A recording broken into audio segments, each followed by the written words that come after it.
Hey everybody, how you doing? It's Patrick Mahoney. I'm the CEO of Nations. Thanks for coming to our panel on the commercialization of merchandising. I know it's getting late in Europe, and I know it's a Friday, so thanks for sticking around for us. And I hope the bar's open over there. Um, so we wanted to cover a couple of things on this panel, and then open it up to questions. Basically the idea of this panel is, from my experience, and some of you may know that who know me, I know that I've been in esports for about 4 years now, and come from music, and I'm always drawing parallels between my music merchandising career and what we're seeing in esports. And I can definitely say over the last 4 years, we've sort of hit all these sort of checked all these boxes about like great things happening with merchandise in esports. We've had fantastic events. We've started to open up retail. We've seen teams do tremendous drops of merchandise.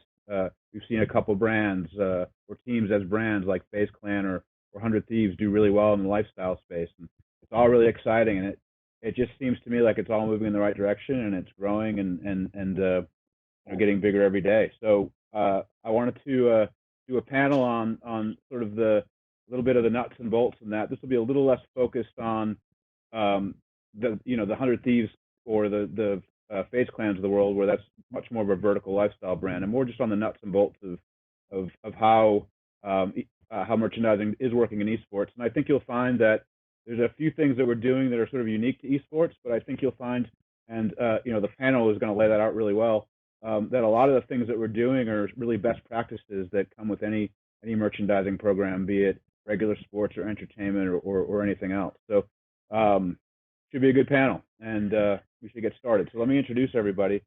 First up is Lara Rojas from Ninjas and Pajamas, and if Lara, you could give us a quick bio on who you are, that'd be amazing. Hi everyone, so my name is Lara Rojas. I'm Colombian, but raised in Switzerland. Kind of lived all around the world, done all sorts of jobs, but basically always focusing in the sort of aspect of clothing. I'm a huge fashion nerd. But at some point I tapped into diamonds and like jewelry, but mostly fashion has always been my love and my biggest passion. So currently I work for Ninjas and Pajamas. I'm based in Sweden, and yeah, I do from the design to the production to a little bit of sales. And now we just partner up with We're Nations. So in a little bit, we'll continue talking about this and all the fun stuff. Right on, cool. And then next up is Devin Machette. So if you could tell us a little bit about you, that'd be amazing. No problem. Hi, Devin. I currently work in digital marketing for a company called Pentland. Um, I work in the North American hub, which means Pentland, as a larger group, covers a suite of apparel and footwear. Canterbury, Berghaus, Alas, CVs, and CVs is the biggest brand that I work on. It's a footwear brand. I specialize in brand conception and brand strategy, and storytelling through content and digital efforts. So I'm sort of coming at this from a more marketing brain standpoint. But yeah, and I'm mostly non-endemic now, but I had a brief stint in esports about a year ago now, and it kind of gets its hooks in you. And I think the apparel space in esports is super exciting, in super early in its development, and so it's something I pay a lot of attention to, and I think a lot about. Okay, cool, nice. And then last but not least is Juli Ferry Nadal. So Juli, let us know a little bit about you. With pleasure, Patrick. Thank you. Well, my name is Juli. My background is clearly on the traditional sports, and I would say football.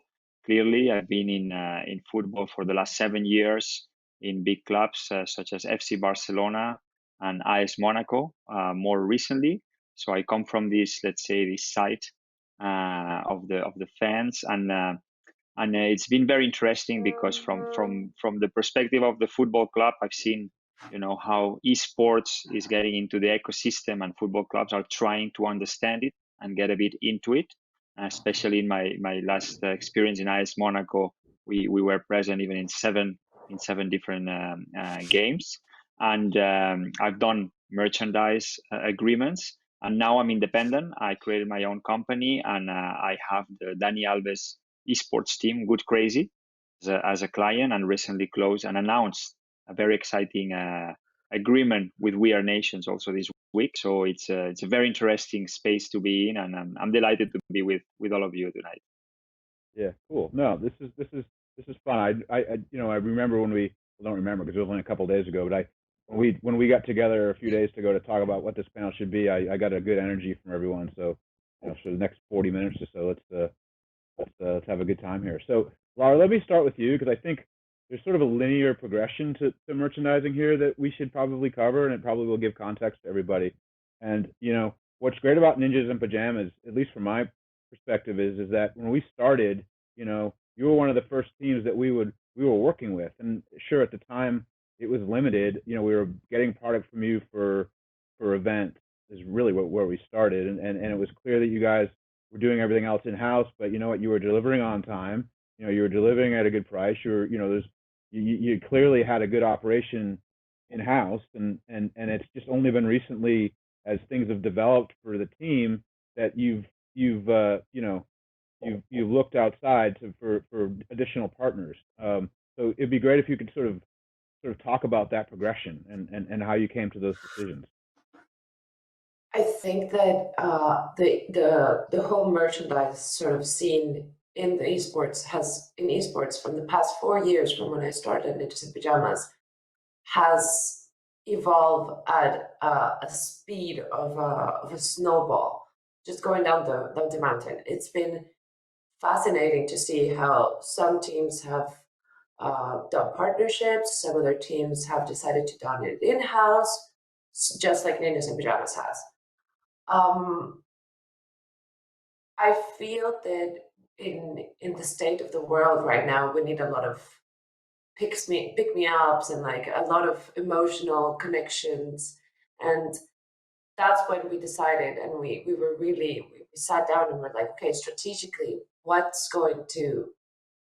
who can we work with to have even more accessibility to all the different people that would like to our fans.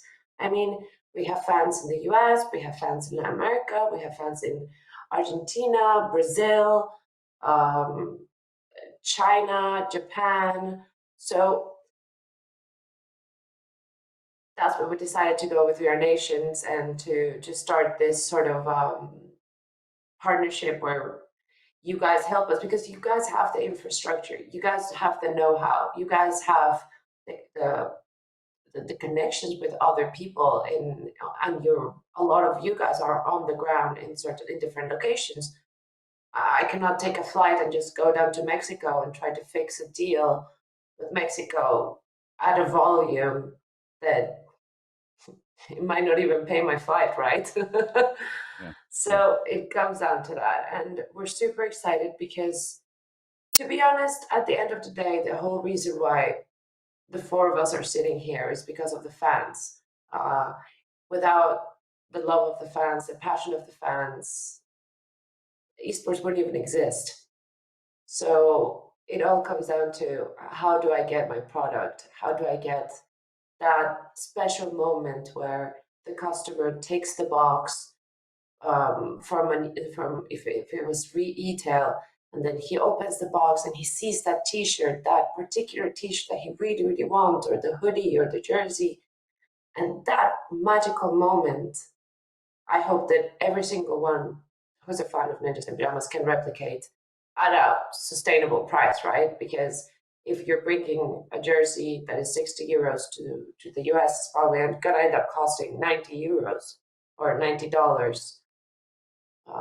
So yeah, that's why I think that it's a fantastic opportunity for our fans and for us to continue growing. I appreciate the kind words to We Are Nations there. That's very nice So going to you, Julie. We'll get back to you in a second, Devin, because you sort of closed this one off, I think. But so listening to Lara, Julie, you're probably hearing a lot of the same similarities that you heard in traditional sport. You've got a team that may have their local market coverage, say, or the stadium market covered, but they're out doing deals with brands, they're out doing deals with retail, they're out doing deals with third party consumer products licensees. And so do you see, I mean, you could sort of speak to how that works there, and and really how it's probably a pretty much a turnkey or similar situation in esports as it develops. I mean, I want to see your thoughts on that, if that's a pretty good thesis to have. I mean, I think it's really interesting, no? Because in esports, the natural move is to replicate what's in the sports industry, because let's say it's the most comparable activity or industry, and it's been around for years. What I find really challenging and exciting at the same time is that in traditional sports, you have a track record, and actually have more than a track record. I mean, if you talk about football, we talk about clubs that are over a century old, and you have colors that even if you're not a football fan, you would associate to this color, to this club, sorry, to this city, to players. I mean, the history is so big and so rich that there is a big fan base, and the job of the club is to expand on that fan base and to reach that fan base. And the merchandise, of course, captures this spirit. No, I mean, how you get from selling in the stadium, from having retail in the city or whatever it makes sense, and more the e-commerce. When we turn that into esports, basically, and I've seen that with the project, you're starting from zero. Like, you're creating absolutely a new product, a new club, a new team, with an identity, with a crest, with colors that you could just create. We just saw the designs from Nations a few weeks back. So you are completely on the unknown, right? And how you should evolve your products. Are you going into lifestyle? Are you going to have enough fan base? How you create your fan base? So I think that you apply somehow the same criteria and the same model, but you are in a really unknown universe, right? And that's what I find amazing from the esports industry. Mm-hmm. Yeah, no, and that's a really good point about the legacy of a team with team colors and a local history.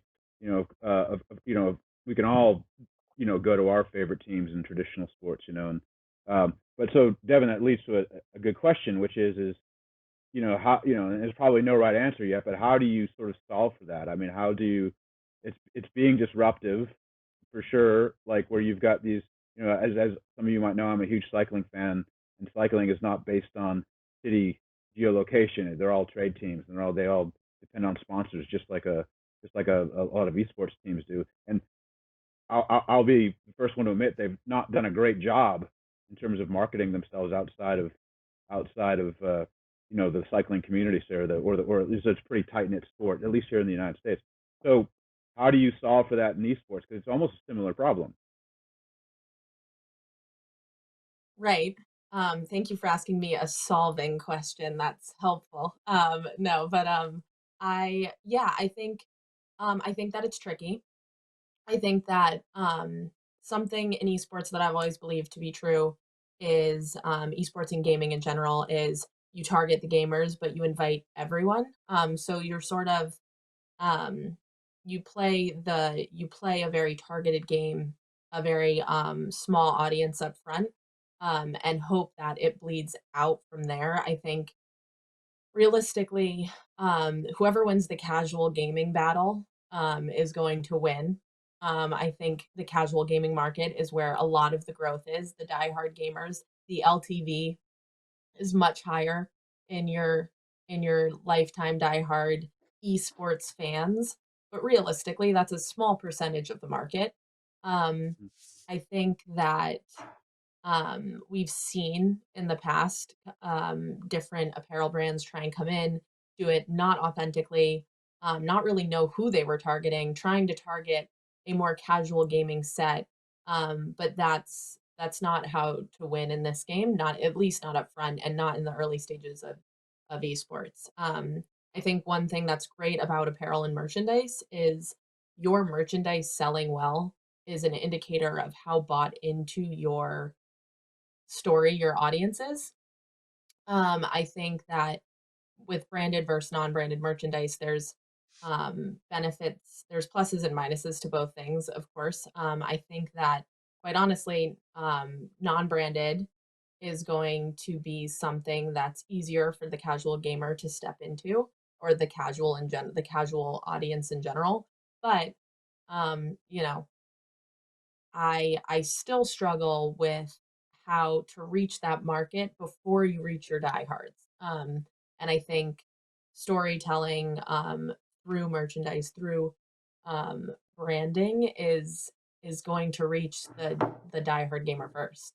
So I don't know if I have an answer to how to solve that, but I do know that um, that when it comes to merchandise specifically, I think that um, quality of product, despite put branding aside, I think you've got to deliver a quality product that makes sense every time. I think there are companies who are making gamer shoes and don't realize that gamers don't wear shoes for the most part. So I think like just knowing your audience, knowing the product that's going to make sense and fit the most in the mix, and then really selling that story to the people you think are going to be your diehards and hoping it bleeds out from there.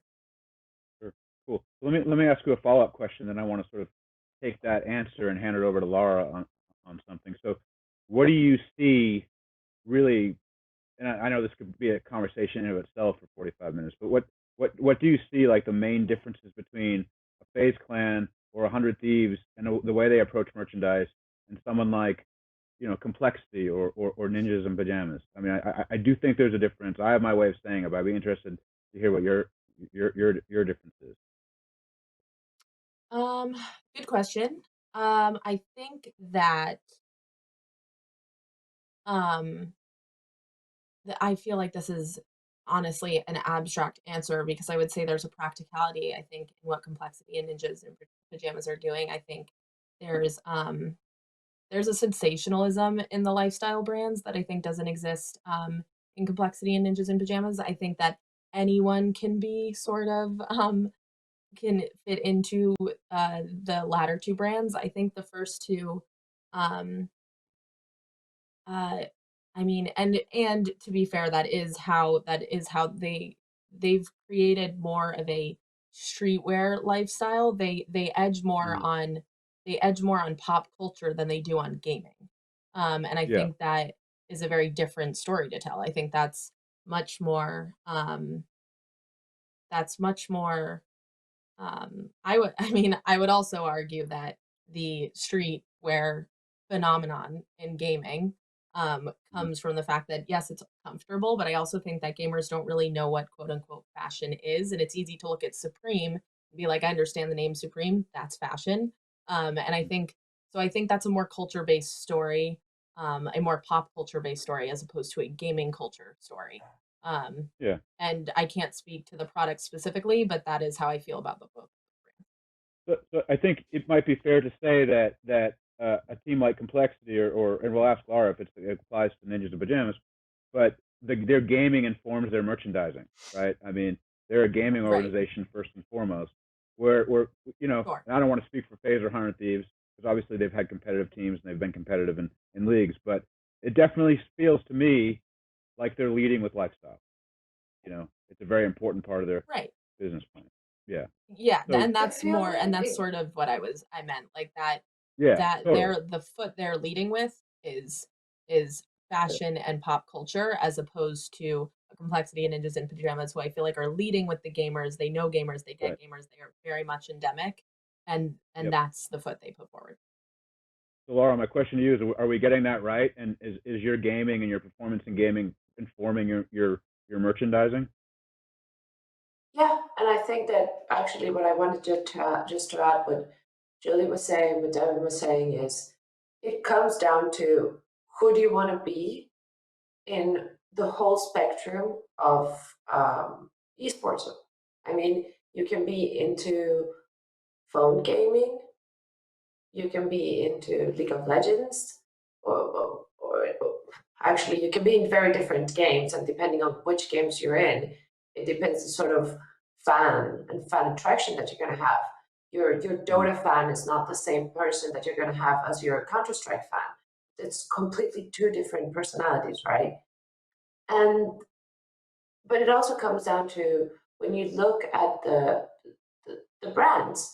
Astralis built a very, very strong, very well-performing team. But when you look at the apparel, the merchandise, who they partner up with, was that really the perfect partner? Jack and Jones is not known for making extremely well-performing clothing. If I would have been an advisor to them, I would have been like, dude, go to Puma, who started Formula One and who has specialized in making technical wear. Ninjas in Pajamas, we're striving not to be Astralis, but we want to base our team into a performance team. Yes, we love streetwear, and I'll touch that in a second, Devin. But I think that that's why we've been super, super pushy, and I have been super pushy about the quality that we have. Yesterday, our guys were playing from the office, and I've changed materials around 7 times in our jerseys because I have not found the perfect material that is actually comfortable for the players. There's certain aspects that you, Patrick, for instance, you know that are super important, like that the material is not rough around your chest because your nipples are very sensitive. So why would you want a material that is like hurting them, right? Sorry, I'm very, very graphic. It's true. You're not all sweaty and like uncomfortable. And that's what I did with this jersey.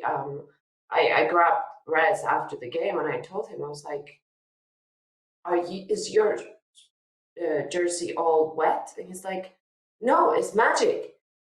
I have absolutely no sweat anywhere. Yeah. So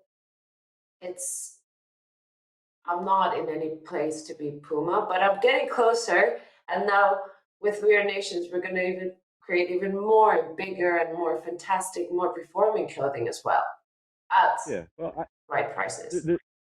There's definitely a move towards, again, going back to complexity, they've got the lab now, which we're doing some stuff with them.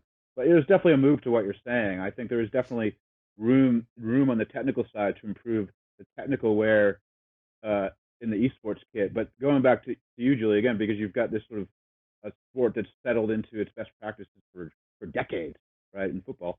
You walk into any stadium and the team may have Nike or Adidas kit or Umbro or whatever, but that's like a quarter of the shop, right, at the stadium, and you're bringing in product from private label product. You've probably got some stuff from Fnatic or Kitbag. You've got stuff from New Era or 47, et cetera, et cetera. And so I think just really, the big difference there is and I just like to get your thoughts on this, but that's reacting to what Lara said to me. It's like, well, now I know what my job is, right? Because they've got specific things that they want to do in house, right? She's got this passion for the technical product, et cetera, et cetera. There is an element of streetwear in what she's saying, or fashion. That's where she comes from. But again, there's distribution and other product opportunities out there globally, and so now I know what my job is for you. And I would just like to get your validation coming from traditional sports that that's not an original idea per se. It's basically how it works. Yeah, I mean, I think that at the end, the traditional sport and football, I mean, and not only football or soccer, and in the US, you are champions of merchandising, right? For basically. So I think that the evolution of merchandise,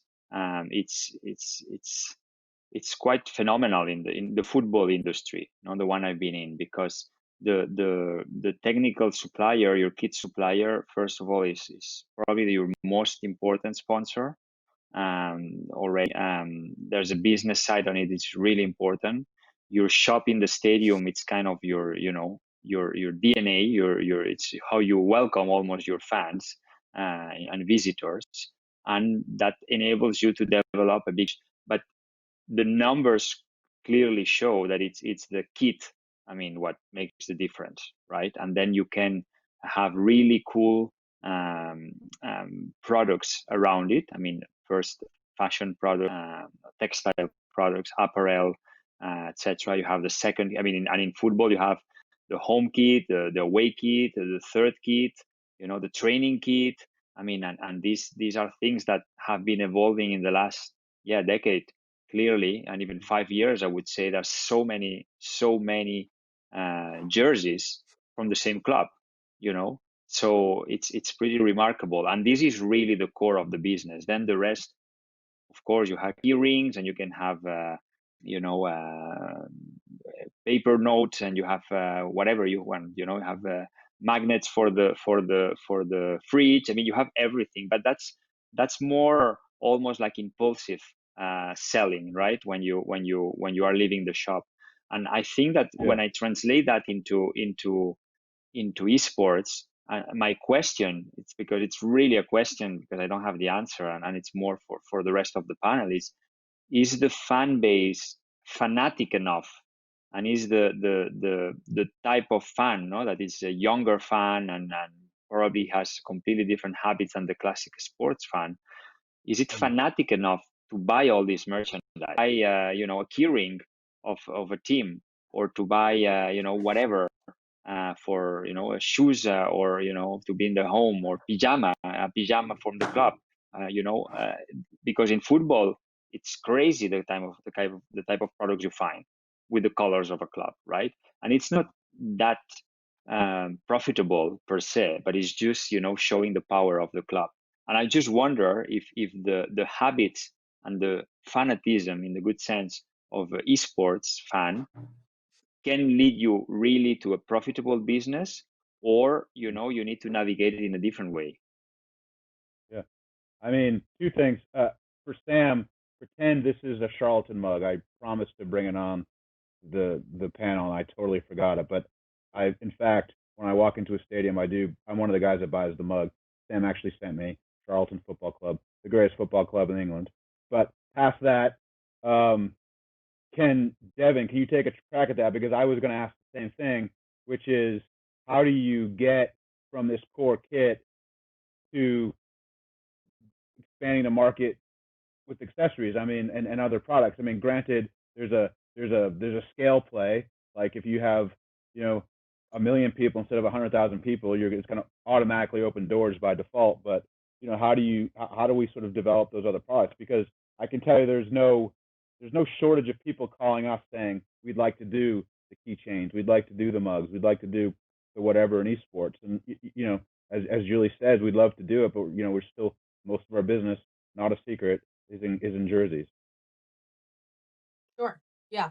I guess there's a few ways that I think about this, because I agree that the fan base for a lot of esports organizations are not entirely there. And I mean esports organizations, anything from teams to charities to whatever that looks like. I think they're all still pretty much in their infancy, which presents its own challenges in terms of buy-in and expanding the line. I do think that my thought always when it comes to merchandise, and this probably goes against a lot of financial sense, but I would say that small concentrated batches of really great apparel to start, limited offering is always a good start just to gauge audience interest. I would say when you're expanding, we're in an age, especially in esports and gaming, where maybe the consumer is not the most fanatic, but they are incredibly social, incredibly digital. And I don't think that we use that to our advantage enough with the level of engagement that you can get from a given audience, especially an esports audience, from social, whether that's Twitter, Discord, Twitch, whatever you happen to be on. I know I just created a Discord specifically for this panel, so I know very little about Discord, admittedly. But what I will say is just asking, seeing what people are interested, like people will tell you. I think that when you're looking to branch into something new, and you don't have the luxury of just product testing constantly, I do think we are in a unique position, especially in esports, where you can ask and people will tell you. And you see this with streamers all the time. When streamers brand into merchandise, they start with inside jokes printed on t-shirts, things that their audience has asked for while they're streaming. If they're known for wearing sunglasses, sunglasses are in that merch line. So I think you use those things to your advantage. You use the interaction of your audience to gauge interest over time. Yeah, no, I think that's a good point, because you can sort of look at esports merchandising, again, going back to traditional, you've got that core merchandise, but you've got those hot market opportunities too. You know, we're always trying to find that you fly out of some airport early in the morning after the Final Four, and if that college won, there's like that morning, literally, there's like championship T-shirts in the airport shops and things like that. That hot market stuff, which is always fascinating. But Lara, let me ask you this: since you've got that sort of direct experience with the team, it's like, after jerseys and kit, what's done well for you? I think I'll give you a little bit of theory, and then I'll tell you exactly what has worked for us. Your gamer, your natural gamer, has a lot of expenses. So you need to look where they will shop. So if you think about it like this, if you have to buy a computer, a mouse pad, a keyboard, super good monitor, because if you have a shit monitor, very bad monitor, sorry, it's gonna lag. That's already $5,000. And then if you have a problem with your graphics card, you have to change your graphics card. That is also like, I don't know, $700, like a semi-okay one. So where is the rest of the income, like the rest of the money? Where are you going to put it? What are you going to buy? You're clearly not going to go and buy Gucci, but you might go buy at H&M. Why? Because your consumer is trend oriented. And that's the reason why everyone is tapping into streetwear. Because look what's happening in high fashion, look what's happening in the high street. Everyone is tapping into streetwear. Streetwear is going to be present for at least 5-6 years. It's going to start evolving back into suits. Everything is going to start coming back. It's the normal cycle of fashion, but that's why you're always going to be safe with hats. You're always going to be safe with keychains. You're always going to be safe with hoodies. You're always going to be safe with a t-shirt. But at the same time, your t-shirt and your hoodies need to be priced right. Not only priced, but also made right. Because the thing is, it's super easy to go on Redbubble or Red Lantern, or you can go on Alibaba Express, buy already made solution. You get it to your house. You can even print it yourself, right? There's so many easy solutions to print something yourself. But this is not going to last. You're going to wash it 5, 6, 7 times, and the color is going to come off. The stitches are going to come off. So at the end of the day, is just, you won't have the collectible. And I think, at least when I'm designing or when I'm making something for NIP, is I want to do a collectible, a piece that I'm sure, Patrick, you probably have 100 t-shirts from Oasis from back in the day, from every single merch tour that you did. Because that is it, is the collectible part. The fact that you're going to come in 10 years and be like, oh my God, in 2010, I bought this t-shirt from Nip and I still have it. And look, it looks absolutely amazing. So it's that. Yeah, I mean, there's a lot of parallels, and to your point about Redbubble, I think in a couple of years' time we'll be having a panel about copyright protection. You know, speaking of Redbubble and things like that, but that's also a very good point. We have about 10 minutes left. It would be cool, real quick, if anyone has a question for another. We've kind of done that, but if anyone has sort of a direct question, just to sort of get some inter-panel stuff going, and then I'd like to spend a few minutes if anyone's got questions. I don't know exactly how questions are pumped to us, but I was told they can be, so I guess we'll find out that way. But does anyone have any sort of any questions amongst us, real quick?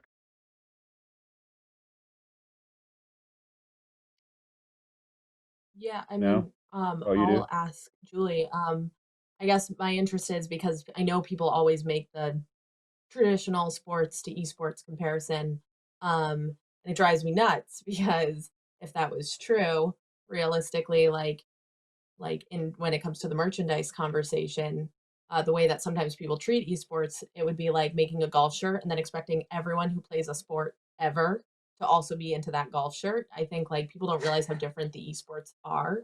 Um, like like she said, like Dota versus League of Legends is like apples and oranges. You can't really sell to that same consumer. And so I was wondering if you've noticed anything else, any roadblocks as you've moved or yeah, I guess as you see the merchandising in esports, is there anything else that is assumed the traditional sports model works for and doesn't?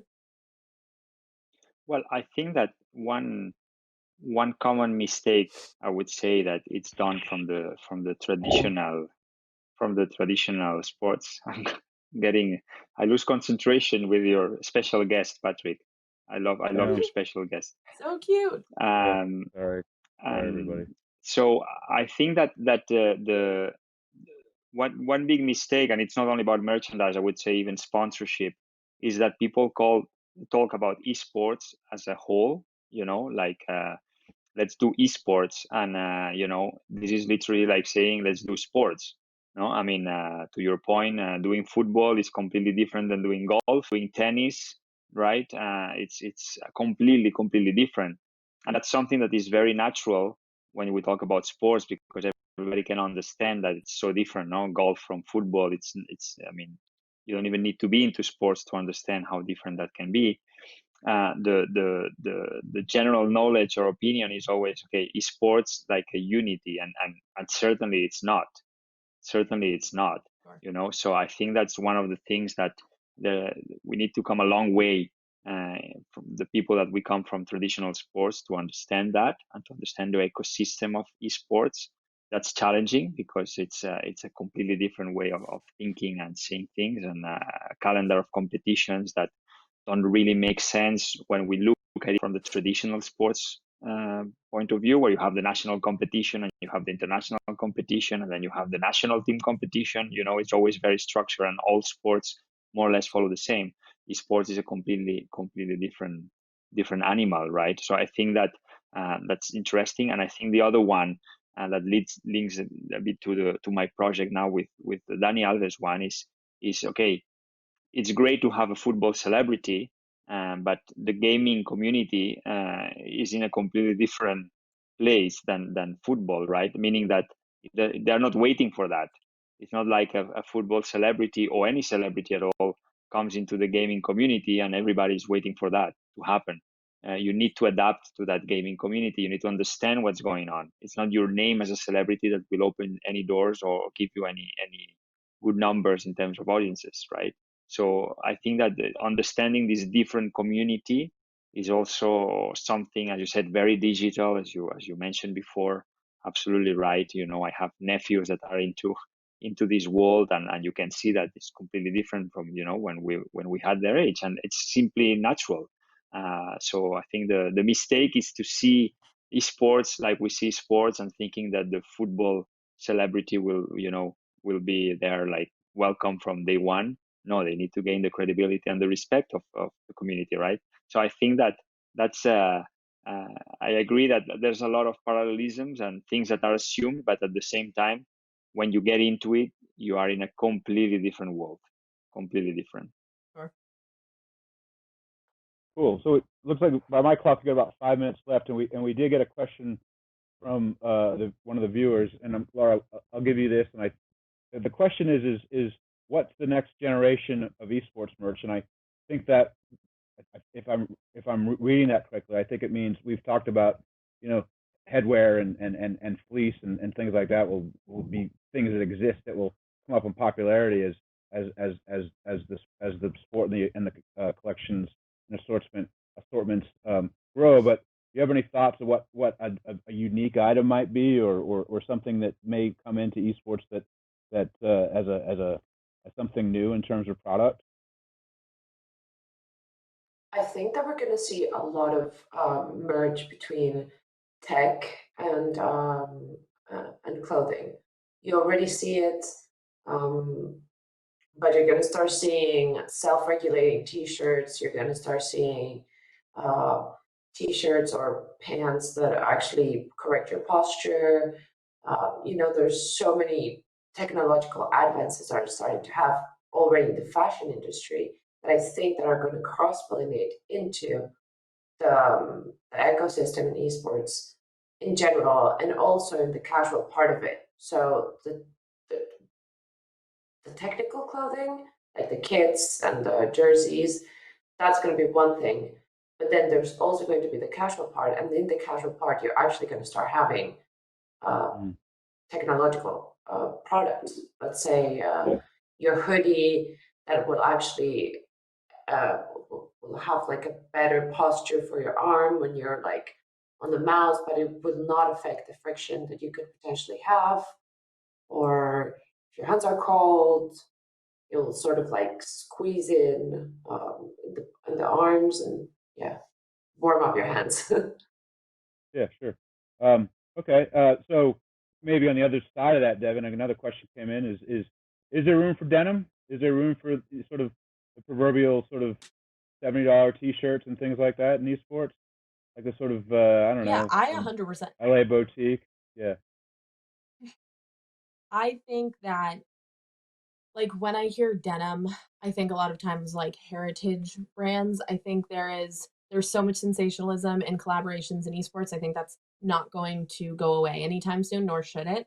I think it's super exciting. It's one of my favorite parts of the industry, but I do think there's room for quality premium material products to make its way into this industry. It won't look the same as your Levi Daisy Dukes that you rock to the beach, but it will look like, I think it will. I think there's a place for it. I think there's a place for minimalistic, well-made materials. And honestly, when I think minimalistic, a lot of times I think of Ateo. I think they've got like a few things. They've got like a few, like a hoodie and joggers and sitters, and that's all they have. Yeah. But it is some of the best quality material.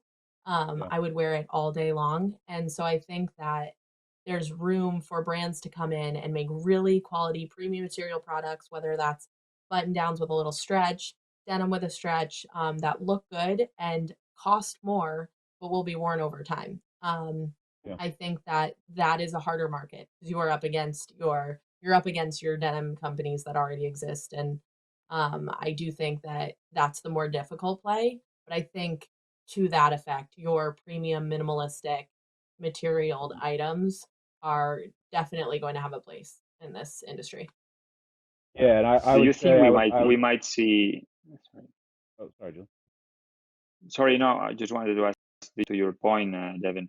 Do you think that we might see high-end brands one day, like really almost luxury brands that all of a sudden realize they need to also, be active in the esports community and have really expensive clothing, or is this something not fitting the whole esports way of life?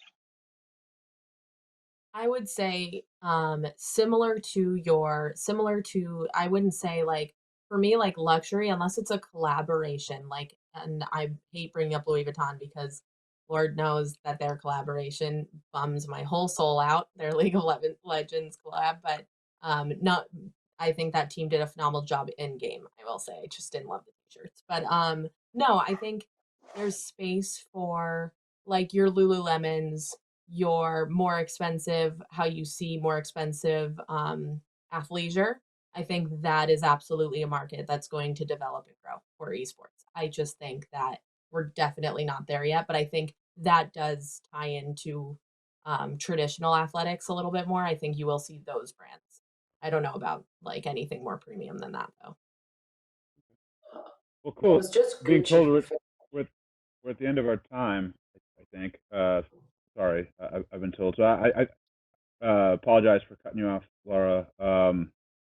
But yeah, this was great, and I think the one takeaway I hope people see is that despite the fact you're going to have all these different players coming in, premium brands, collabs, things like that, that there is a way that it will all sort of piece together, uh, and a big organization's merchandise program will probably be a number of have a number of facets to it. Maybe managed by some master licensee, maybe managed internally, but your plans need to sort of look at a bunch of different strategies and different partners to do that inevitably. And that to me is I don't want to negotiate against myself, but that to me is a healthy ecosystem. So thanks to you guys. This is great. This is super fun. I hope we get to do it again another time. I wish we were all going out to dinner now to carry on the conversation, but maybe next time. And thanks to Sam and everyone at ESI, and thanks for everyone that listened and watched.